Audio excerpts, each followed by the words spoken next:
翻去舊市嗰度，今日大家咧就見到我嚟到呢度啦，就係花墟，即係太子咧。咁啊呢條咧就係洗衣街啦。咁其實洗衣街咧，即係近年咧亦都開始好多地方咧就進行呢個重修啊。就正譬如我身後邊呢一單大廈咁樣啦。咁其實咧即係一般重修嘅大廈，咁大家都司空見慣㗎啦，就冇咩好特別去講嘅。不過真係唔一樣，因為呢一棟大廈其中一個單位就孕育出一隊喺80年代本來寂寂無名嘅一隊嘅樂隊組合，呢幾十年間發展成為一隊華語樂壇影響深遠一隊相當之殿堂嘅樂隊。佢哋就喺呢度錄音，有好多佢哋嘅歷史，亦都喺呢一度咧就俾大家見證住嘅。由於咧佢好快就會拆卸啦，所以今日就帶大家嚟到呢度咧，去重溫翻佢哋呢一隊樂隊由當初到今日各樣嘅事蹟。即刻要行啊，因為唔知幾時拆啊！嗰度就係2樓後座啦。恐怖在線，翻去舊時嗰度。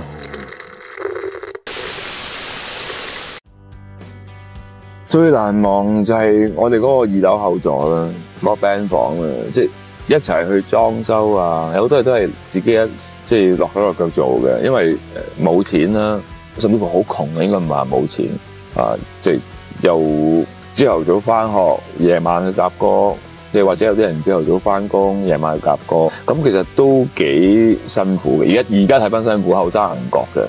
創作嗰個靈感同埋產生我哋音樂嘅地方，即係如果冇嗰個地方，我諗我哋唔會有咁多歌，同埋會有咁積極嘅進取心。如果你一個地方係長時間俾你不斷咁用嘅話咧，你可以諗好啦，因為諗通宵，而都冇限制，所以你有自己嘅 band 房咧，係孕育咗好多你嘅音樂咯，你嘅作品咯。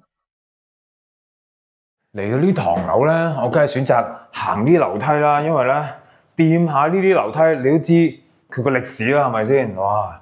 呢個樓梯好在係2樓啫，所以冇問題嘅。雖然其實佢有 lift 嘅，聽講話以前嘅 lift 咧唔係而家呢一種咧，比較新式啲嘅，仲係嗰啲落閘嗰啲咁樣嘅。好啦，我第一次參觀2樓後座嚟啦，就係呢度啊！好啦，撳2樓後座嘅門鐘先。Hello，喂 Jasper 你好 ，Evan 你好。Hello。嗱，介紹下先 ，Jasper 咧係一個資深嘅音樂人，亦都係今次咧呢個2樓後座俾人參觀啊，成件事嘅負責人。係，可唔可以行一行先啊？可以參觀下。咁而家就好多啲展品啊，有啲舊嘅海報啊，咁同埋一啲你睇下呢啲就係舊陣時嘅錄音帶啦。而家好多年青人未見過嘅。我都係呢個年代大佬。就我哋係咯，但係上嚟參觀嘅人，佢會問我呢啲係咩 CD，佢都未見過。咁同埋最特別嘅咧，呢度有啲展品係好珍藏，就係呢個白板碟，即係派台碟，係有佢哋5子嘅親筆簽名。呢隻係咩嗰個派台碟啊？永遠等待。永遠等待。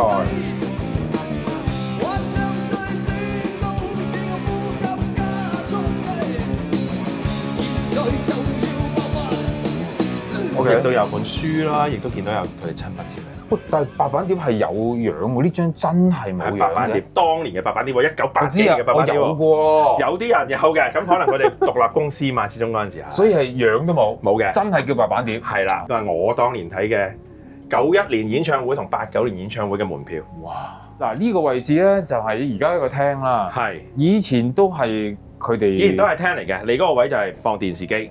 我放電視機，對面呢度咧就係其實就係 sofa， 所以我通常就喺度彈吉他啊，開 party 就係呢個位嘅。OK， 如果你可以大家睇勁 band 4鬥士嗰個節目，係啦，你就會見到呢個景㗎啦。其實 exactly。咁當然啦，呢度已經裝修晒啦，係95年，係啦，係嘛？95年全新裝修過，叫做重新翻新過，因為佢之前係一個住宅嚟嘅，其實即係住宅裏邊有啲房，我哋就喺度玩 band。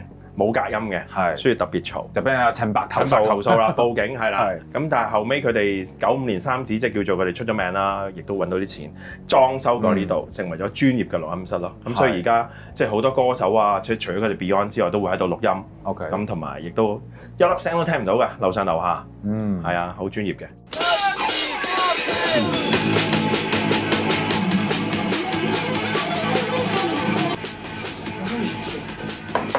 喂，而家幾點鐘啊？你哋唔食飯係人一份㗎。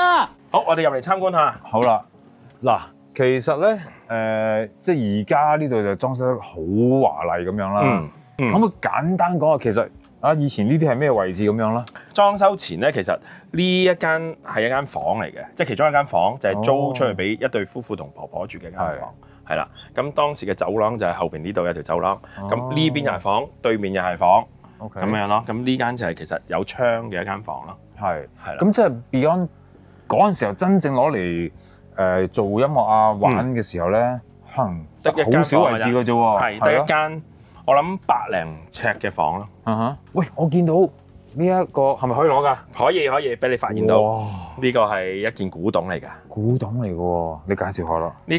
呢吉他咧，其實一路都係放喺2樓後座。咁我諗應該由1980幾年開始啦。問過佢哋就其實一路都係放喺個廳嗰度啦，大家共用嘅。咁你知佢哋玩音樂好中意一翻到嚟就隨手喺牆上面攞支吉他彈。咁呢支吉他有個名嘅叫小妖。點解叫小妖？我都唔知。我問過好多人，但係每一個都知道佢叫小妖。係啦，佢話：呢支吉他嘛，小妖咯。咁我點解叫小妖啊？唔記得。即係唔係佢哋改嘅？係佢哋改，即係唔記得咗邊一個改。係啦。喂，你見到有個價錢喎？冇錯，有個價錢嘅真係。呢個係聽阿榮佢哋講話係阿 Paul 寫上去嘅。阿 Paul 黃貫中寫上去。係啊。如果要賣係幾多錢話？90萬，唔係 yen 啊，港幣。90萬。一支木吉他。哇！我而家攞住，我而家摸到 feel 到啊！我已經覺得嗰種靈氣，我唔識彈。咁同埋我哋發現咧，如果我有張相可以對比翻咧，呢度有條繩嘅，其實係呢條繩當時就係佢哋有口釘啦，就將支吉他掛喺牆上邊。咁呢條繩都保存咗40幾年。哇！你諗下，一條繩都保存40幾年。喂，仲好好聲喎！好好聲㗎，因為其實木吉他係因為你越彈得多，啲木會開聲咯。係，所以係會越嚟越好聲。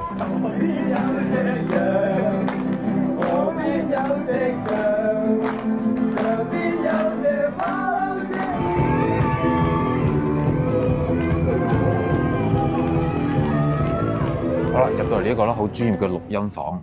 咁當時就梗係唔係咁嘅樣㗎啦。係93年之後就係咁樣㗎啦。冇錯，一路95年。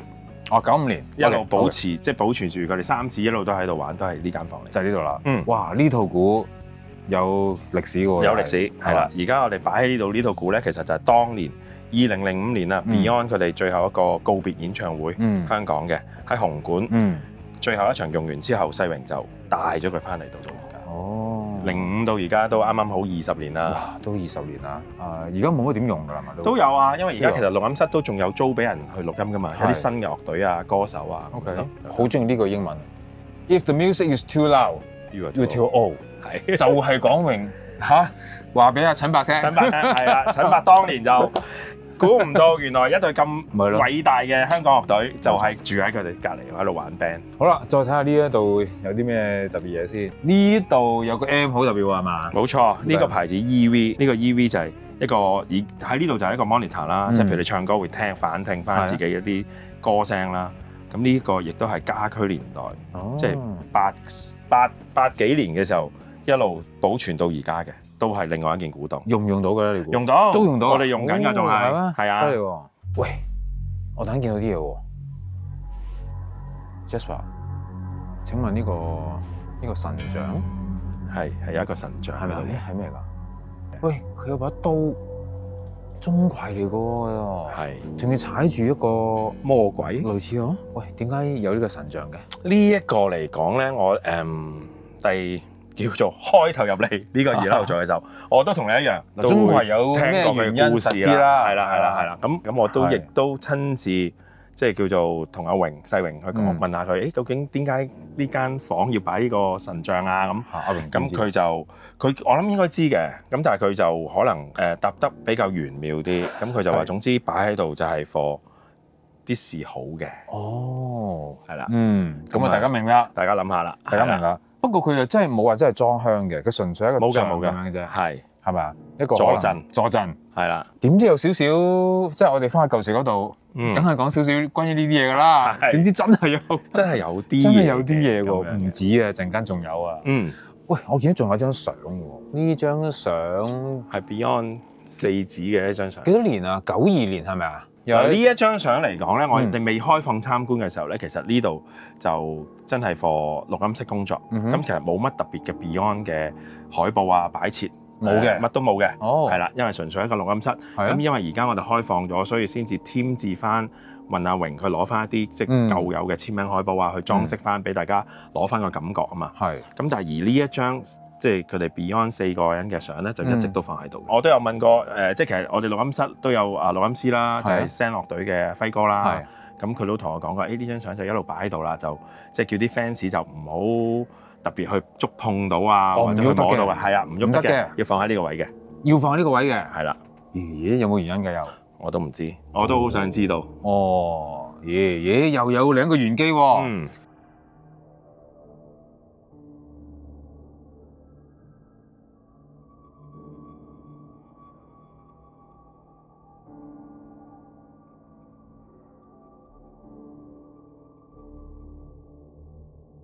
咁啊，提咗阿輝啦，咁大家都知 ，Zen 啱啱就有佢哋20週年演唱會啦，都喺呢度做好多嘢啦，喺度 rehearsal 同埋錄歌嗰樣嘢啦。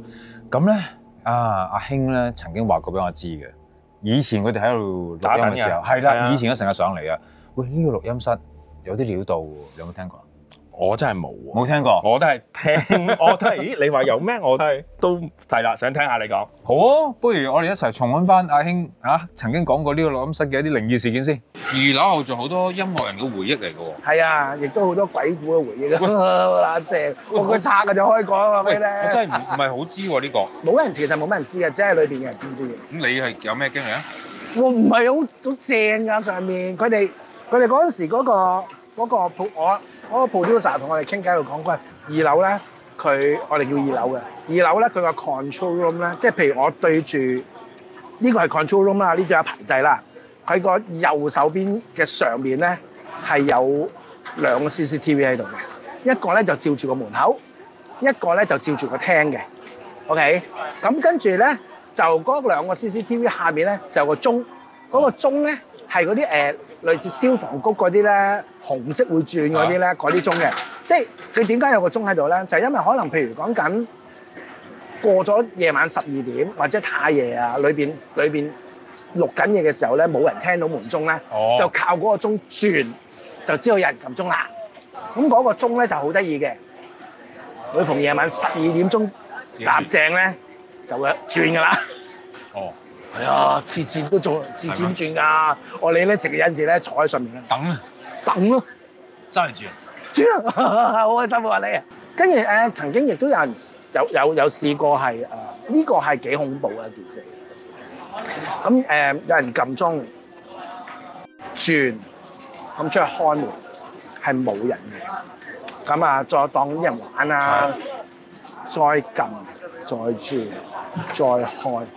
都係冇人，跟住第3次咧，直情唔出去開，淨坐喺個 control 裏面望住個 CCTV， 哇！呢個爆喎，一撳咧係一撳咧係有個頭望住個 CCTV， 但個 CCTV 好高，即係你要貼到個 CCTV 好近你個頭先喺度。真係個頭？你有見到？冇啊！佢哋好多 engine 好多人都見過呢件事。哇！我講完之後咧。我真心起雞皮，我頂，我點上嚟啊？係每一次上親上面，我好驚㗎。喂，阿興咧真係講過有幾單嘢喎，即係有個鐘啊自己轉啊，咁啊閉路電視影到個頭空埋嚟啊，仲有突然間門鐘又會響下咁樣過呢度，咁猛係嘛？犀利！你有冇聽過世榮講過先？佢點樣？世榮真係冇講過，完全冇。係啊，但係如果你話我自己就因為我。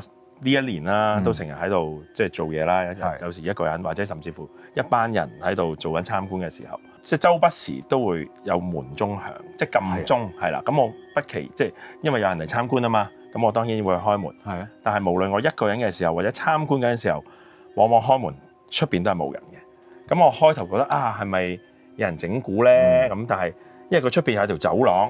你諗下，撳完鐘佢冇嚟，可以走得咁快，同埋你有樓梯都會聽到啲腳步聲，係冇嘅。咁無論朝頭早或者甚至乎夜晚喺度做嘢，都會成日都會有人撳鐘。我諗呢一年裏邊，我諗都不下50次啊！嚇，50次好多喎！係啊，咁所以有一時我直情有一期驚到，我係要將佢熄咗個鐘。個鐘喺呢度，係就係呢個。我係要熄咗個掣，即係唔想佢再響。但係你即係我都諗過嘅，如果我熄咗佢都仲響，咁會唔會仲驚咧？咁都係喎。有時即係掹咗電視啊嘛，點呢個電視仲着咧？冇錯，死喺酒店嗰啲啊嘛。聽呢啲故事太多啦。但係從來都冇喺 Beyond 幾子口中，以前或者喺呢度聽過呢啲？我冇聽過啊，冇聽過。一陣間我問另一個人睇下，佢有冇聽過？係嘛？佢真係同我哋打躉㗎嘛。喜歡你那雙眼動人，笑聲更迷人，願再可輕撫你。坐喺我身邊呢一位朋友，應該好多人識佢㗎啦。我識佢20年啦。有啦，真係。佢就係 Kim，係啦，我係 Kim 潘仙麗，我哋叫佢大佬嘅。大佬，哇！2樓後座，你誒真係基本上嚇你冇腳毛都係咁講㗎啦。係冇腳毛都睇啲腳毛喺度啊！腳毛喺呢一度㗎啦，係咪先？基本上有，我諗可能應該有3至4年嘅時間，幾乎係點對點嘅。以前係因為一日翻工啦，放工咧就會上嚟 band 房。跟住咧就同隔佢翻屋企咁樣嘅，即係3個點嘅。嗱，我頭先就話，喂，網上話你係初戀情人喎，隔佢，原來佢話唔係喎，梗唔係啦，唔係咩？都唔知第幾啦，肯定唔係初戀啦，肯定唔係初戀，梗唔係啦，但係唔好理啦。總之就最深刻印象係你啦，係咪啊？梗係。嗱，咁喜歡你係咪寫俾你啊？都係啊嘛，又唔係咩？唔係，跟住我成日解釋過好多次，其實喜歡你係佢中間嗰段 chorus 係真係對住我係作出嚟，同埋即刻有歌詞嘅，係嗰隻彈彈彈，前面已經有嘅個音樂係未有歌詞嘅嗰時其實，咁佢有一夏天嚟，我仲記得，咁啊晏晝咁佢彈俾我聽啦，有首歌好聽㗎，你唔聽咧？跟住彈，咁啊中間 chorus 我都唔知㗎，佢成日都係咁啦，彈下就唱咗個 chorus， 喜歡你咁樣嘅，係啦，咁就作咗個 chorus 嘅。嗱，冇辦法，因為識咗20年咯，一定要問你，人哋冇問過你，你要自答一啲咧。有嘅，嗱，我今日預備咗一樣嘢係冇講過。咁嗰時佢走咗啦，咁其實我喺台灣嘅，我自己主動打俾阿咪，大家都知阿咪係邊個啦。佢話：你點解而家先打嚟？你知唔知我哋揾得你好辛苦？我哋想揾埋你去日本。佢哋嗰時係咩方法都想嘅，叫醒佢，或者佢有冇好啲嘅反應咁樣。咁我錯過咗啦，佢已經唔喺度啦。即係你係收唔到電話定咩？當時即係因為我去咗台灣，佢哋冇我台灣嘅電話揾到我。係。咁但係我翻嚟咧就去拜佢，去將軍澳拜佢。咁前一晚我瞓覺，咁咧我就發夢好清晰，我係夢到佢喺個墓，佢自己嘅墓前，佢係撥開咗啲泥沙，揭開個棺材俾我睇佢。哦，係啊，佢係着住佢走嗰套衫。跟住佢係冇乜講嘢，佢係望住我咯，即係佢個情景就係我好似企喺度，佢就喺嗰個墳墓嗰個棺材嗰邊，咁佢係拎開個棺材板，跟住就望我啦，跟住望我係笑嘅。哇！咁嗰件衫你知唔知佢真係着嗰件衫㗎？真係先知啦，我係啊，係咯，即係你夢境已經知。係啊，落嗰件綠綠地嗰件。本來你唔知嘅。醒咗之後，我又唔會驚，又唔會成。跟住我問我家姐啦，我話：我發咗個咁嘅夢喎。咁佢話佢想話俾你，佢突然間唔知咩意思嘅。咁佢猜測，可能係佢想話俾你知，佢而家就係咁啦。咁嘅情況，即係可能話你冇咁傷心，或者點樣。咁我就去完啦。跟住阿咪咧就帶咗我去九龍塘，佢個排位喺嗰度噶嘛。我唔知係。佢嘅能力有咁大啊，定係咁啱得咁巧啦嚇？咁佢嗰時個排位係未入去嘅，仲喺外面嘅。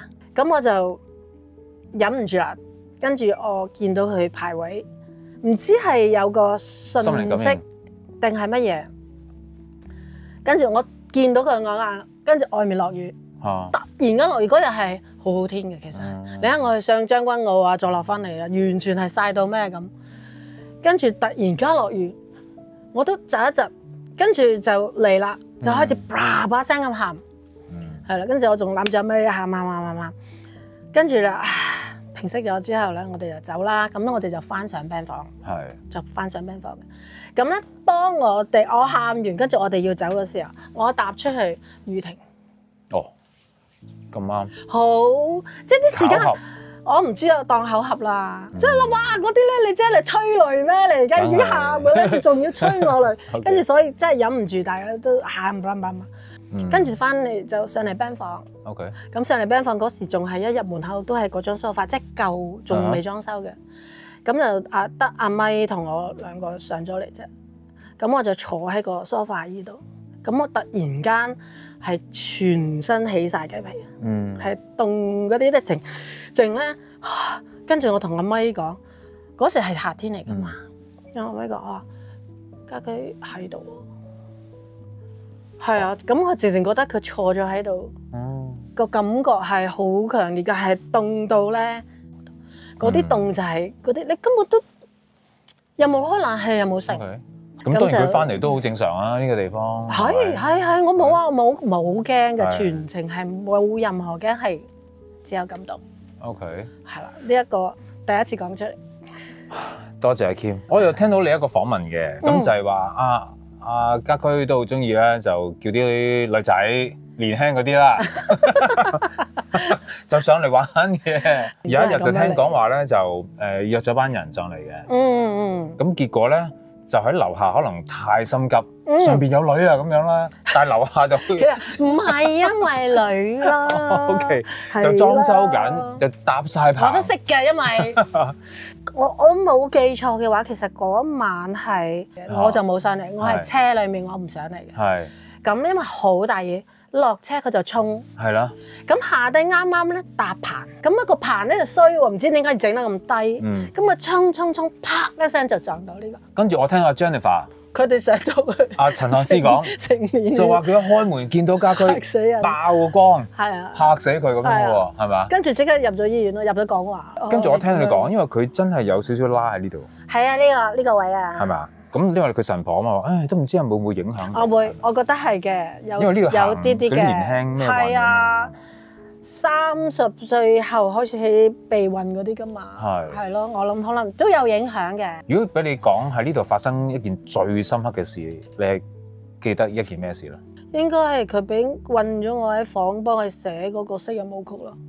哦，係點樣㗎？係啊，其實呢度呢個位啦，就係呢一個位咧，以前係間房咁，有啲台啊、雜物啊咁樣嘅。咁啊，佢就有個故仔啦，就話喺鵝頸橋啊。咁佢哋有一次好夜就見到個人咧拎住公事包啊、大褸跳舞，佢哋彈吉他咪又咁，佢又跳舞啊，好開心噶喎。咁其實佢以前好有錢，咁啊輸晒啦，咁樣就流落街頭咁樣嘅。咁但係佢活在以前啦。佢仲係拎住個公事包，着住個大風褸嗰啲咧，好有型咁。咁就佢就俾我 demo 啦，俾我聽個歌啦，咁冇詞噶嘛。咁咧就嗱，我個古仔係咁嘅，你又幫我搞掂佢啦。咁咧就係啦，就係坐你呢個位啦，寫咯。當對我嚟講 band 房最深刻嗰次係呢個咯，就係昔日舞曲。係啦，今日翻上嚟呢度啦，係啊，咁有咁多人可以重拾翻下啲 fans 對 Beyond 嘅一啲回憶啊，你有咩感覺啦？呢度裝修好之後，我其實冇嚟過。我以前嚟嗰時係第一次上嚟，哇！呢度係 band 房唔係嘛？舊樓㗎啫喎，喂！呢度點 band 房啊？咁嘅感覺嘅，第一次真係嘅。係，但係就係好有歸屬感㗎，呢度會令你係。所以我哋一定要拍啲片去記錄翻呢件事咯。需要㗎，係嘛？所以而家都好啊，而家2樓後就有開放㗎嘛，所以好多人未嚟過㗎，真係。我而家先講係喎，好多人真係未嚟過㗎喎。係，同埋即係我相信俾翻好多觀眾睇翻，以前可能你係追星追 Beyond 嘅，今日幾廿歲啦，可能你都以前就喺後樓梯，係啊，喺門口等，喺樓下等，俾人趕咁樣啊，或者咩送外賣嚟俾佢哋食係嘛？就好多呢啲即係痕跡，今日仲可以參觀翻，留翻呢個回憶咁樣咯。真係㗎，好好嘅回憶㗎呢度。再講下時間先啦，笑下啦，哇！咩事？呢隻。有啊，佢啲呢啲嘢著緊喎。但係我入得喂，入去，行開我。咁然之後咧，我哋就。